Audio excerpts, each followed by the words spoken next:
In today's video, we're gonna go through effective exercises to boost your bicep strength and up your curling game.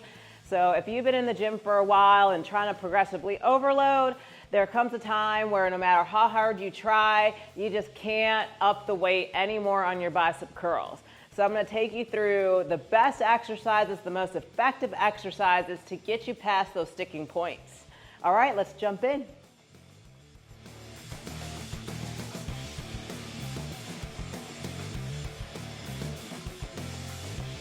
Hey everyone, Camille here from 88 Fitness Training. Welcome back. Today we're gonna supercharge your biceps with this ultimate strength and bicep curling technique video. So if you're looking to increase the weights for your bicep curls, stay tuned, check it out. The first place we're gonna start are with barbell curl negatives. So it's no secret, you are strongest in the negative portion of the rep. That's the lowering portion of the rep. So if you are having a hard time getting past a certain weight on the bicep curls, switching to negatives can be a really effective technique to bust past that plateau. So let me show you how we're gonna do this.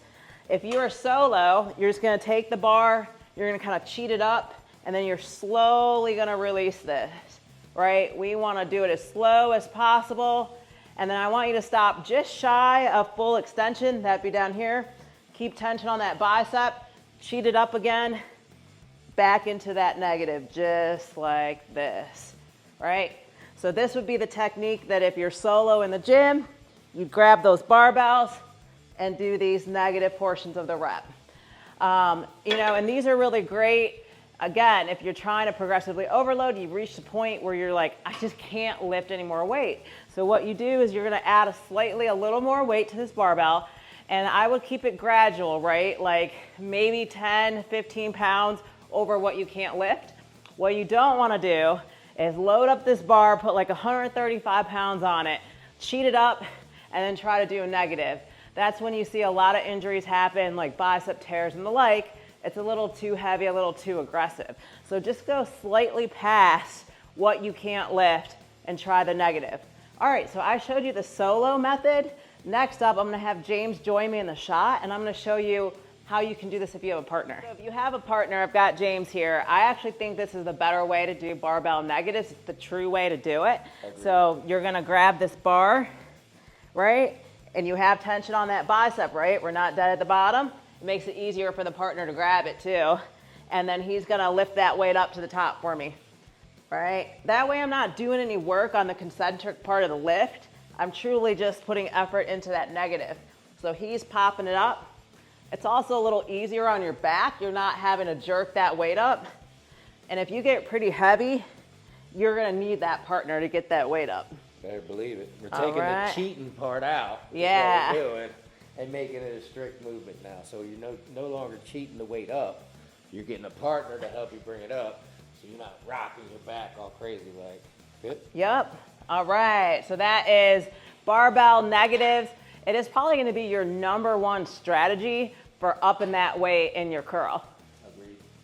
The next technique I have for you is partial reps. Yes, I know we always talk about full range of motion, but this is a really effective technique of getting past that sticking point. So there's different ways you can do partials. Depending on where you're getting stuck at, that's how I would do this. So let's say you're getting stuck at the bottom range of motion, right? Like actually initiating that dumbbell flexion. So you would do from full extension to halfway up, right? So we would stop right about here, squeeze, really focusing on that contraction, lowering slow, back down to full extension, back up, just like this. Now this doesn't seem like a lot because yeah, I'm doing a demonstration with 10s, but if I grab those 40-pound dumbbells, this is gonna be challenging for me, right? But it's helping build up that strength in those lower fibers of the bicep where it's very difficult. All right, so let's say your sticking point with your heavy dumbbells or barbells more from center up to top, full contraction. Well, same thing, we're gonna go from halfway up to full. And we're just gonna work in this area right here. All right, so you're probably thinking, hey, I've seen this before. I've seen it as 21s. What do you think about 21s?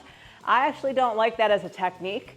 I think your time would be better served focusing on where your sticking point is than working 7 reps at each range of motion, right? Like if this middle to top is easy for you, why waste your energy and fatigue your muscle fibers when really it's down here that is your problem? So that's my only thing against 21s. Great exercise, but if you're using it to get past a sticking point, just focus on the part that's the true sticking point. The next exercise is going to be a preacher curl. So I don't have a standard preacher curl bench here, but if you do at your gym, definitely use that. If you don't, you can set up just an incline bench, put the back of the seat at 45 or higher, and then what you're going to do is you're going to sink your armpit down into that bench, right? Fully extend the arm and curl, just like this. All right. So now with this one, the preacher curl, it has the most amount of stretch on that bicep, right? We're really stretching it out. And so as I initiate the elbow flexing to bring the arm forward, you can see these bottom fibers of the bicep are really activated, right? And then a little lesser so here. I don't have a lot of tension on my bicep at the top there. But down here, right about here, all the way to full extension, I am really feeling that load on that bicep. So preacher curls are a great way if your sticking point is at the lower portion of the bicep curl. So load up the weight, but do it smartly, right?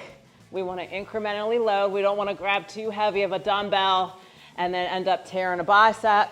So if you hold that weight and you try to flex the elbow and you can't, you need to lighten it, right? We don't want to do negatives or anything like this on the preacher curl. I would really recommend just full range of motion, full contraction, getting it in. But all right, so preacher curls definitely for the lower sticking point of the bicep curl. And I would say majority of the people, if you're getting stuck on the bicep curl, it's initiating that curl motion. It's not half curl to up here. So usually if you can get it past that sticking point, you can heave it up the rest of the way. If you were thinking the next exercise is chin-ups, you would be correct. The chin-up is a really great exercise to try to strengthen your biceps. So when you think about the chin-up, the thing that most people don't know is when you're in full extension in the chin-up, it's actually the muscle that lies beneath the bicep brachii, the brachialis, that initiates elbow flexion, pulling your forearm closer to your bicep. So if you can strengthen that muscle underneath, you can strengthen your ability to create elbow flexion and get past that sticking point on your bicep curls. And so even if you can't hit a ton of full range of motion chin-ups, even if you're just going from full extension part of the way up, you're getting a whole lot of activation in that brachialis and those lower fibers of that bicep. So let me just show you what a few of these look like. All right, so if you can do full range of motion, great. That's going to be good for you. But if not, go ahead and hang from full extension and then just start that flexion, just like this. So this is working that brachialis, right? And it's strengthening that part where you're initiating the elbow flexion to curl the weight. So try working those into your program.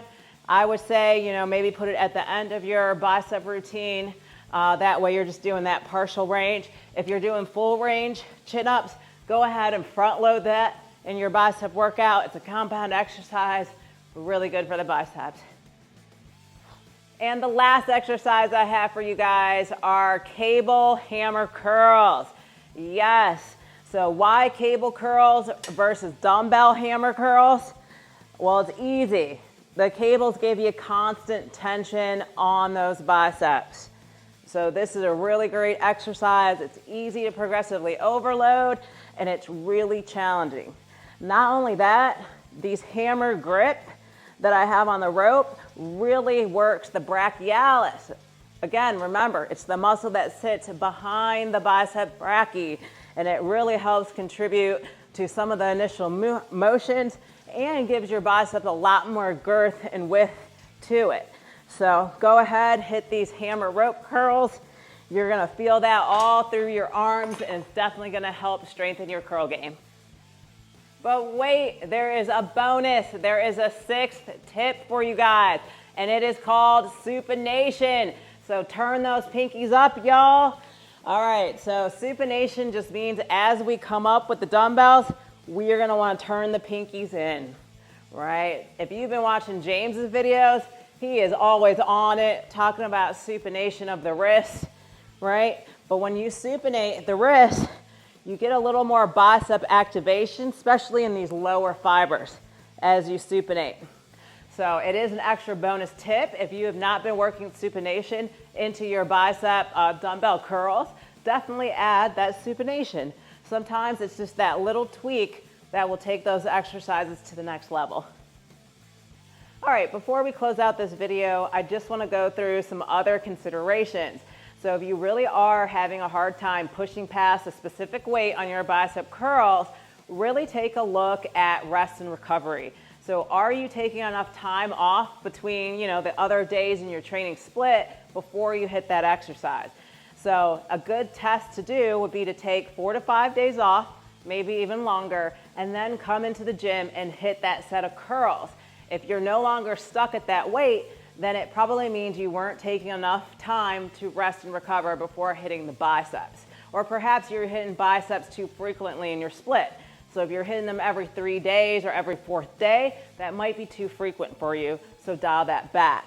The same thing to take into mind, if you are doing a lot of, let's say, back the day before training arms, well, you're using a lot of bicep recruitment when you're doing lat pull downs and rows and the like. So maybe consider reversing your split around so those two body parts aren't next to each other in the split. But all right, so just to recap this video, I took you through 5 different exercises that you can do to try to get the ultimate strength out of your bicep curls. We start with the barbell negatives, y'all. On this one, I highly, highly recommend getting a partner. That way you are not putting any energy into the concentric part of the lift and you can focus purely on that negative portion of the lift. All right, from there we talked about partials. Where is your sticking point? If your sticking point's the lower portion of the curl, well then work from full extension to halfway. If the sticking point for some reason's at the top, work from halfway all the way up. But remember what I said, 21s aren't necessarily the best idea. The goal here is to get past the sticking point. So I highly, highly recommend working on the area that you're having trouble with. From there, we went into the preacher curl. Really good for that full extension and hitting that lower part of the bicep brachii. So go ahead and get those preacher curls in. If you have a preacher curl bench, even better. If not, you know how to set it up.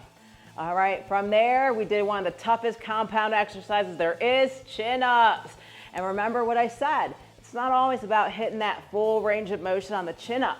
If the part of your sticking point's the lower full extension part, we'll just focus on going from full extension to part of the way up on those chin-ups, right? You're really gonna be working that brachialis. You guys now know what a brachialis is, which is really good for initiating that elbow flexion in the bicep curl. And then we ended it with rope curls. Remember, the hammer grip is where it's at, works that brachialis, and the cable's giving you that constant tension to work through. All right, and then we ended it with the bonus, the supination. Turn those pinkies up, y'all. So grab your dumbbells, and every time you're curling, just twist that wrist in, supinating, because anytime you're supinating, you're recruiting those lower fibers of the bicep. All right, y'all, I hope you've enjoyed this video. I hope it gets you those gains that you're looking for. For more videos like it, check out our bicep playlist and join us every Sunday live at 12 Eastern. It's your opportunity to ask me and James any questions that you have.